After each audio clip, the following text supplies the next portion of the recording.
வணக்கம். அ ஒரு விஷயம் சொல்ல நான் விருப்பப்படுறேன்.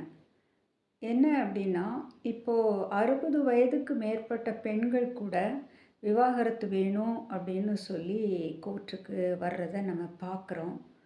இதில ஆச்சரியப்படுறதுக்கோ, சிரிக்கிறதுக்கோ எதுவும் இல்லை. ஏன்னா, அவங்களுடைய வேதனை அந்த மாதிரி இருக்கு. இப்போ எப்டின்னா சொசைட்டில ஒரு கணவன், மனைவி இருக்காங்க அப்டின்னா, அவங்கள் கணவனுக்கோ, மனைவிக்கோ ஆ அவங்க எதிர்பார்க்குற அன்பு கிடைக்கல, பாசம் கிடைக்கல, அந்த அக்கறை கிடைக்கல. எப்போதும் பிரச்சனைகள் தான். அது பிரச்சனைகளுக்கு நடுவிலே தான் வாழ்ந்துட்டு இருக்காங்க. அப்படி இருக்கும்போது, அவங்களுக்கு மனசு ரொம்ப ஃப்ரஸ்ட்ரேஷன் ஆயிடுது.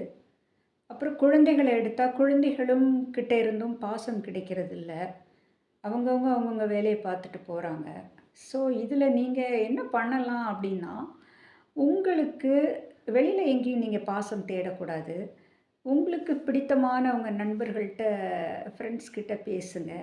உங்க மேல அக்கறை இருக்கிற ரிலேட்டிவ்ஸ் கிட்ட பேசுங்க. அ இதெல்லாம் நீங்க செய்யலாம்.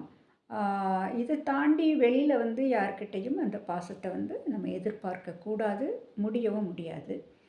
அண்ட் இன்னொன்னு வந்து, இந்த மாதிரி பாசம்லாம் கிடைக்காதவங்க தான் தனிமை அப்படிங்கிறத உணர்றாங்க.